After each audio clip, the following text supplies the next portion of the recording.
Bonjour, je m'appelle Michael Galache et je vous souhaite la bienvenue dans cette 63e vidéoconférence autour de la cohérence avec l'unité. Ça fait au moins 15 fois que je réenregistrais ce vidéo. Alors, c'est très intéressant parce que euh, mon intention était de parler de l'enseignabilité. La dernière fois, j'ai parlé des blessures et de quelle manière elles peuvent empêcher de se faire aider. Et il y a une autre manière, un autre aspect qui peut nous empêcher, disons, de se faire aider ou d'avancer. Et c'est la notion de enseignabilité. J'étais un peu déçu parce que les autres vidéos, j'ai essayé de l'enregistrer au bord de la mer. Et à chaque fois, ça ne marchait pas. La dernière fois, il commençait carrément à pleuvoir. Et c'était au moment où je disais que justement, l'enseignabilité était sa capacité de se laisser enseigner. C'était la faculté, l'aptitude à laisser ses anciennes croyances, ses anciennes idées et d'arriver à s'ouvrir vers d'autres possibilités. Voilà, je le dirais comme ça. Et la dernière fois, quand je disais que c'était surtout une manière, non, que c'était surtout important de se laisser enseigner par la vie, qu'il commençait à pleuvoir. Et, et au moment qu'il commençait à pleuvoir, je me suis dit d'accord, ok, j'ai bien compris. Laisse-toi enseigner, laisse-toi faire. Et donc je rassemblais mes affaires et je suis reparti. Ça c'était avant-hier. L'enseignabilité. L'enseignabilité, c'est l'aptitude de se laisser enseigner. Et dans le fond, c'est de se laisser enseigner par la vie.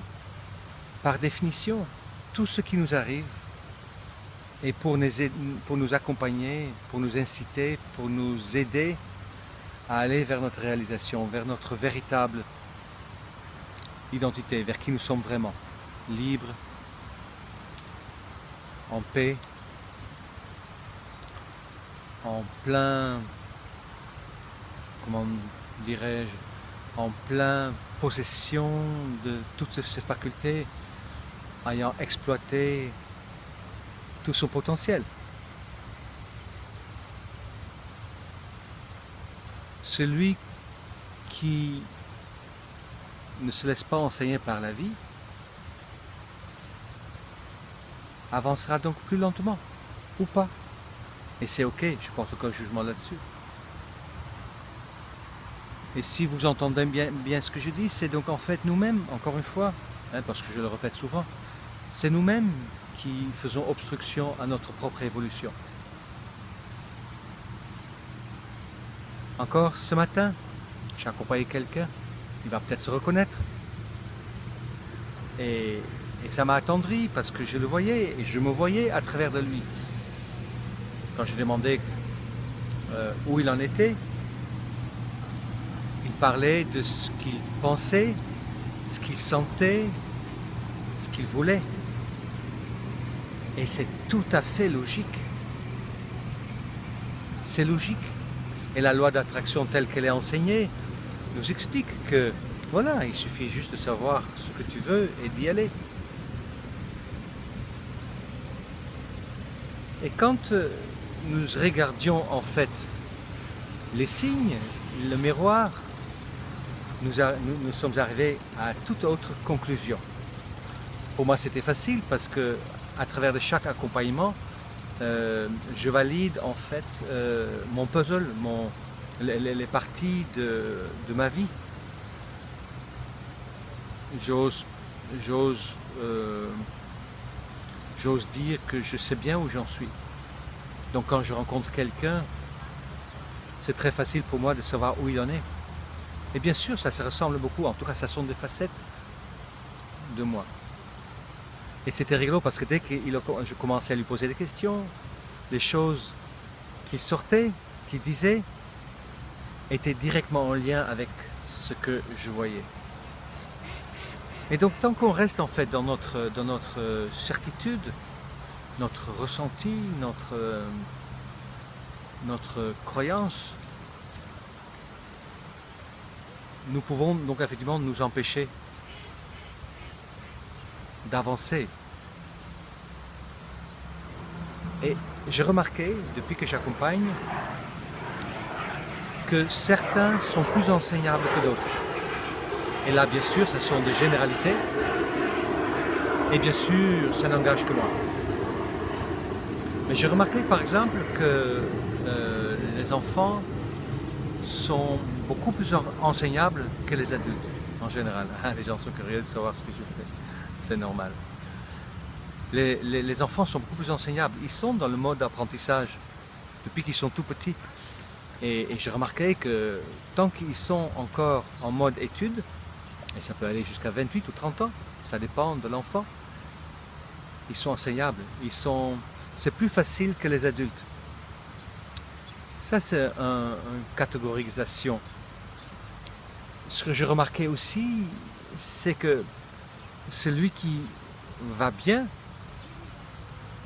très souvent, est moins enseignable que celui qui ne va pas bien. Je le dirais autrement. Plus que quelqu'un ne va pas bien, plus il va être ouvert pour de nouvelles propositions. C'est logique. Ce que j'ai remarqué aussi, c'est que les gens qui ont fait un long cheminement spirituel sont souvent moins enseignables que les gens qui démarrent. C'est comme s'ils ont accumulé tout un ensemble de connaissances auxquelles ils tiennent. Ça me semble logique aussi.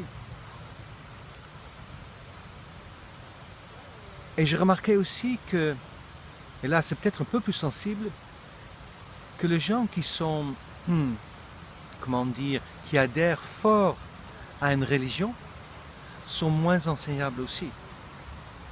Je suis d'origine juive et j'ai remarqué que dans le judaïsme, effectivement, les dogmes sont fortes, comme peut-être dans l'islam, en tout cas tel que c'est pratiqué, comme dans le catholicisme. Les dogmes peuvent être forts et quand j'ai quelqu'un en face de moi qui adhère de manière, je dirais,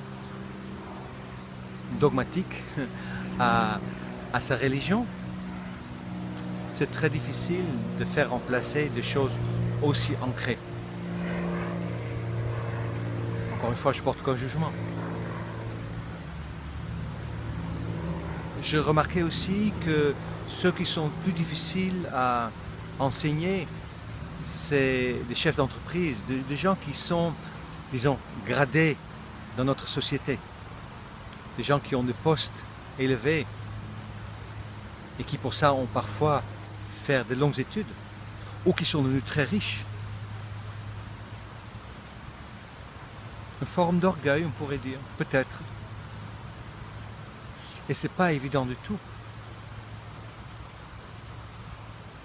Je rencontre parfois des personnes qui viennent me voir et qui ont vu beaucoup de thérapeutes et ils disent chez lui ça n'a pas marché, celui ça n'a pas marché, celui n'a pas marché. Et en fait, c'est pas le thérapeute qui est mis en question. Et très souvent, il me faut du temps pour ça, mais j'arrive à faire comprendre à la personne qu'en fait, c'est pas le thérapeute, mais que lui-même n'était pas enseignable, n'était pas prêt à entendre. Il y a aussi des personnes qui ne sont pas enseignables parce qu'en fait, leurs blessures sont trop à vif. Ce qui veut dire qu'en fait, ils ont besoin d'aide, mais dès que c'est un homme ou une femme, en fonction de ce qu'ils ont vécu, qui est en face d'eux, ils entrent en réaction trop fort et leurs émotions deviennent trop fortes et ils ne vont pas continuer. Donc la force des blessures peut être aussi comment dire, un handicap dans l'enseignabilité. C'est quelque chose ça, c'est dans ma pratique, ça arrive souvent et à l'époque, il y a donc des années quand j'accompagnais, mais je passais à travers comme un bulldozer. Pour chaque personne, je mettais une autre casquette. Si j'avais un chef d'entreprise, je mettais ma casquette d'ancien officier dans l'armée. Si j'avais quelqu'un comment dire, qui était dans une religion, je mettais ma casquette par rapport à mes propres racines. Si j'avais des personnes qui étaient très, comment dire, sensibilisées, mais je parlais, je faisais référence à mes propres souffrances. Et c'est vrai que parfois, il me semble que je l'ai déjà partagé, parfois quand quelqu'un était vraiment, je dirais, borné, obtus, qui avait la tête dure, parfois j'ai demandé, mais quand la personne disait bien sûr, non je ne suis pas d'accord avec toi, non c'est pas comme ça, non tu as tort, parce que j'ai demandé parfois, alors es-tu heureux? Et quand la personne me disait non, j'ai dit moi oui, alors ferme ta gueule. ça me fait rire quand j'y pense parce que, ok, la personne comprenait bien, je faisais un peu en riant et je l'expliquais. Aujourd'hui, c'est vrai que je porte un peu moins les gens, je ne passe pas à travers le bulldozer, à travers comme un bulldozer. Aujourd'hui, je m'y prends autrement.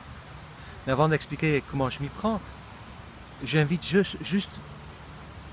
vous invite juste à regarder en fait que si effectivement l'aide que vous avez sollicitée autour de vous par des thérapeutes ou même peut-être par des amis, par vos parents, et qu'à chaque fois ça sabote ou que ça ne marche pas, alors si c'est une fois, ok, je comprendrai, mais si ça arrive très souvent, alors vérifiez avec ce que je viens de dire si vous n'entrez pas dans une des catégories que je viens de nommer, ou dans une autre que j'ai oubliée bien évidemment, mais que c'est peut-être vous qui ne vous laissez pas aider. Et ça arrive souvent. Ça arrive souvent. La plupart des personnes, je remarque, et encore une fois, no judgment, hein, beaucoup de gens, je dirais, viennent parce qu'ils cherchent en fait un sauveteur, ils cherchent quelqu'un qui a une baguette magique. Et même si mon accompagnement est relativement rapide, hein, parce qu'en suivant le GPS, c'est le chemin le plus court, c'est pas instantané. Même si certains trucs se passent instantanément, mais le cheminement n'est pas instantané, ça prend toute une vie. Rendez-vous enseignable. Ce que je fais avec les gens qui ne le sont pas, en fait, j'utilise quelque part le proverbe « If you can't beat them, join them ». Si tu ne peux pas les battre, rejoins-les. Je ne veux pas me battre. Si je veux me battre, je vais passer moi-même dans une mode de justification, d'explication en outrance. C'est comme si j'essaie de me vendre en quelque sorte. C'est comme si, et ça j'ai eu ça souvent, c'est comme si je devais vendre à la personne la possibilité qu'il devienne heureuse, qu'elle devient heureuse, la personne. Et ça c'est bizarre comme tout, que la personne vient pour être bien, et je dois presque le convaincre que c'est possible. Alors aujourd'hui je fais quoi? Donc je le rejoins. Je le rejoins en l'écoutant, en l'interrogeant, en validant sa douleur, en empathie en quelque sorte. Et je fais ça en attendant la faille. Parce que la magie de la vie, de l'unité, est parfaite. Et si j'ai quelqu'un en face de moi qui n'est pas enseignable, je sais très bien que moi aussi, je ne le suis pas. En tout cas, peut-être pas comme la personne, mais en tout cas, dans un certain domaine, je ne le suis sûrement pas. Actuellement, je me rends compte que là où je ne suis pas enseignable assez, c'est que je continue. Bonjour Pascal. C'est vrai qu'à force d'être assis ici, je commence à connaître des gens. Je me suis mis là parce que partout il y a des petits moucherons et ça picote et ici il n'y en a pas. Là où je suis moins enseignable, aujourd'hui par rapport à mon démarrage, mon décollage, c'est que j'aurais la tendance à trop remplir mes temps vides avec des occupations aléatoires qui sont de l'ordre compensation.